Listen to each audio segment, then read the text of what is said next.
नमस्कार, मी doctor Kshitija simple आयुर्वेदच्या नवीन एका भागामध्ये तुम्हा सर्वांचं मनापासून स्वागत।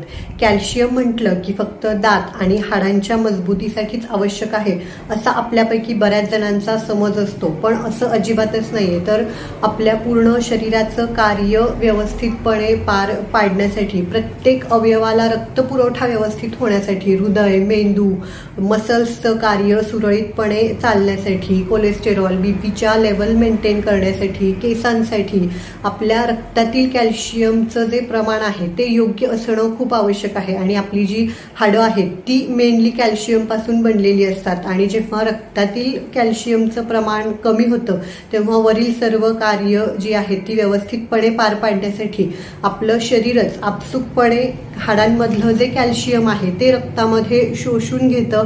परिणामतः हाडं जी आहेत ती ठिसूळ होतात, त्यामुळेच ऑस्टिओपोरोसिस, ऑस्टिओआर्थरायटिस म्हणजे संधिवातासारखे वगैरे जे आजार आहेत ते होतात। त्यामुळेच कॅल्शियम रक्तातील कमी होऊ लागलेलं आहे आपल्या, हे ओळखायचं कसं, लक्षणं काय दिसतात। आणि दिवसामध्ये आपल्या शरीराला जवळपास 1000 मिलीग्रॅम एवढी कॅल्शियमची गरज असते। तर ही गरज भरून काढण्यासाठी सर्वांनाच करता येईल असा साधा सोपा घरगुती उपाय देखील आपण पाहणार आहोत। त्यामुळे पूर्ण व्हिडिओ नक्की पहा। आवडला तर लाईक, शेअर आणि हो, अजूनही चॅनल सबस्क्राईब केलेलं नसेल, पहिल्यांदाच व्हिडिओ पाहताय तर लगेच सबस्क्राईब करून ठेवा, जेणेकरून अशाच आरोग्यविषयक माहितीचे अपडेट्स त्वरित तुमच्यापर्यंत पोहोचत राहतील। आजकाल कॅल्शियमची जी कमतरता आहे ती अगदी लहान मुलांमध्ये सुद्धा आपल्याला पाहायला मिळते आणि सगळ्यात जे पहिलं लक्षण आपल्याला सांगता येईल ते म्हणजे हाडांच्या बाबतीत। हाडं जी आहेत ती कमकुवत होतात, हाडांची, सांध्यांची दुखणी चालू होतात, विशेषतः मणका आणि कंबर म्हणजे ती कमकुवत झाल्यामुळे आपण सहजच थोडंसं जरी पडलो तरी लगेचच खूप जास्त पेन होतं किंवा फ्रॅक्चर्स इझिली होतात। स्नायूंची दुखणी, मसल पेन किंवा स्नायू अचानक आखडल्याची, जखडल्याची भावना जी आहे ती उत्पन्न होते आणि मसल क्रॅम्प्स म्हणजे चालता चालता सहजच पायामध्ये गोळे येतात किंवा रात्री झोपेत काही जणांना जे क्रॅम्प्स आहेत ते येऊ शकतात। आणि आपलं जे हृदय आहे मेनली त्याचं कार्य हे अखंडपणे चालू असतं आणि त्याच्याकडे मसल्स असतात बरेचसे, त्याच्यावरच त्याची जी आकुंचन, प्रसरण पावण्याची जी कार्य आहे ते कंटिन्यू सुरू असतं। या मसल्सचं कार्य व्यवस्थितपणे होण्यासाठी कॅल्शियम खूप आवश्यक असतं। जेव्हा कॅल्शियम कमी पडतं तेव्हा ही जी आकुंचन प्रसरणाची त्याचं जे कार्य आहे ते थोडंसं कुठेतरी डिस्टर्ब होतं, छातीमध्ये पेन व्हायला लागतं आणि मग बऱ्याचदा हार्ट अटॅक आहे की काय असं पेशंट्सना वाटतं। ECG वगैरे काढला जातो पण त्यात कुठलेही फारसे चेंजेस येत नाहीत। तर अशा वेळेला कॅल्शियमचा विचार करणं खूप गरजेचं ठरतं। ही जी हाडांची, सांध्यांची किंवा मसल पेन वगैरे होत आहे तर अशासाठी पेन किलर्स घेऊन तात्पुरता आराम तुम्हाला नक्कीच मिळेल, परंतु कायमस्वरूपी त्याचा इलाज करायचा असेल तर आहारातील जे कॅल्शियमचं प्रमाण आहे ते वाढवणं सुद्धा गरजेचं आहे। दुसरं महत्त्वाचं लक्षण म्हणजे की थोडंसं जरी काम केलं तरी लगेचच थकवा जाणवतो, उत्साह नसतो, कारण कॅल्शियममुळेच आपल्या सर्व शरीरातील जे अवयव आहेत त्यांच्यापर्यंत रक्तप्रवाह व्यवस्थितपणे नेण्याचं काम हे केलं जातं। कॅल्शियम कमी पडलं की प्रत्येकच अवयवाचं जे कार्य आहे ते स्लो डाऊन होतं, परिणामतः आपल्याला थकवा हा जाणवायला लागतो।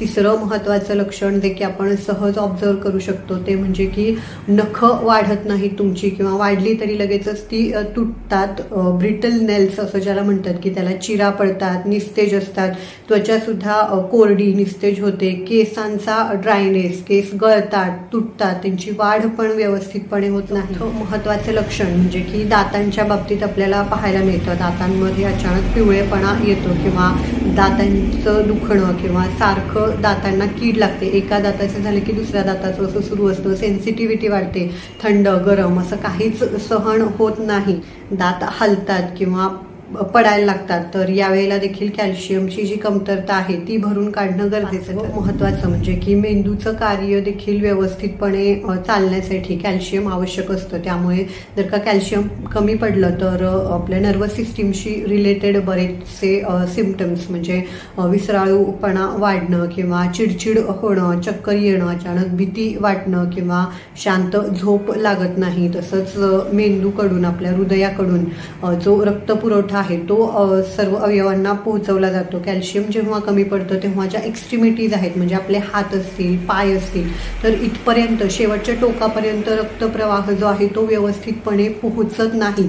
त्यामुळेच तिथे काहीतरी कमतरता आपल्याला जाणवते आणि तिथे मग टिंगलिंग सेन्सेशन, मुंग्या आल्यासारखं वाटते असं बरेच पेशंट्स तक्रार करतात किंवा क्रॅम्प्स येणं, तर हे सुद्धा कॅल्शियमच्या कमतरतेमुळे होतं। किंवा स्त्रियांमध्ये गर्भाशयाला जर का रक्तपुरवठा व्यवस्थितपणे झाला नाही या कॅल्शियमच्या लेवल्स कमी झाल्यामुळे, तर बऱ्याच स्त्रियांमध्ये मासिक पाळी संबंधित तक्रारी किंवा अंगावरून पांढरं पाणी जाणं आणि त्या रिलेटेड कंबरदुखी असेल तर तिथे सुद्धा कॅल्शियमची जी कमतरता आहे ती भरून काढणं खूप गरजेचं ठरतं। तुमच्यामध्ये कॅल्शियम अजून कमी झालेलं नाही यातली लक्षणं दिसत जरी नसतील तरी देखील प्रत्येकाच्या शरीरामध्ये रोज साधारण 1 ग्रॅम म्हणजे 1000 मिलीग्रॅम एवढी कॅल्शियमची आवश्यकता असते।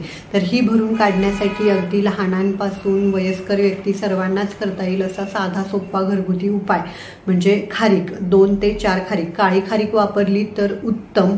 अशीच चावून खा पावडर वगैरे विकत जी मिळते ती शक्यतो वापरू नका। दुधासोबत बरेच जण घरी वापरलेली पावडर असेल तर नक्कीच वापरू शकता। अगदीच काही दातांचा प्रॉब्लेम आहे, चावता येत नाहीये, तर अशा वेळेला फक्त 10 ते 15 मिनिट अगदी जे कडक पाणी आहे त्यामध्ये भिजत घाला आणि नंतर खा। व्यवस्थितपणे आपण चावून खाऊ शकतो, फायबर्स भरपूर मिळतात त्यामधून आणि ही जी खारीक आहे ही थंड आहे त्यामुळे पित्त कमी करण्यासाठी, केसांच्या वाढीसाठी किंवा कंबरदुखी अशा सर्व तक्रारींसाठी खूप चांगल्या प्रकारे काम करते।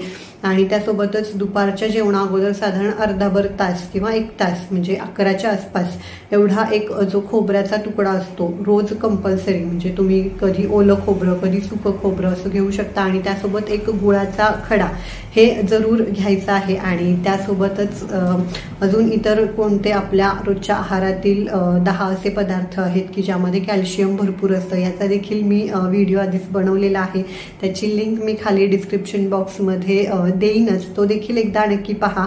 आणि हे जे आपण कॅल्शियम घेतोय हे शरीरामध्ये शोषलं जाण्यासाठी व्हिटॅमिन डी खूप आवश्यक असतं, तर त्यासाठी सर्वांनीच सकाळी 8-9च्या आसपासचं जे कोवळं ऊन असतं त्या उन्हामध्ये फक्त 15 ते 20 मिनिट बसू शकता। काहीही काम केलं तरी देखील चालेल जेणेकरून व्हिटॅमिन डीची कमतरता होऊन कॅल्शियम कमी पडणार नाही। हा उपाय करून पहा, खूप छान रिझल्ट जे आहेत ते तुम्हाला मिळतील। आजची माहिती आवडली तर व्हिडिओला लाईक करा, इतरांसोबत जास्तीत जास्त ही माहिती शेअर करा आणि अजून अशाच आरोग्यविषयक माहितीच्या व्हिडिओसाठी खाली दिलेल्या लाल रंगाच्या सबस्क्राईबच्या बटनावर क्लिक करून शेजारी जे घंटीचं बटन दिलेलं आहे ते देखील प्रेस करा जेणेकरून नवीन व्हिडिओचे अपडेट्स त्वरित तुमच्यापर्यंत पोहोचत राहतील। आजचा व्हिडिओ पूर्ण पाहिल्याबद्दल धन्यवाद।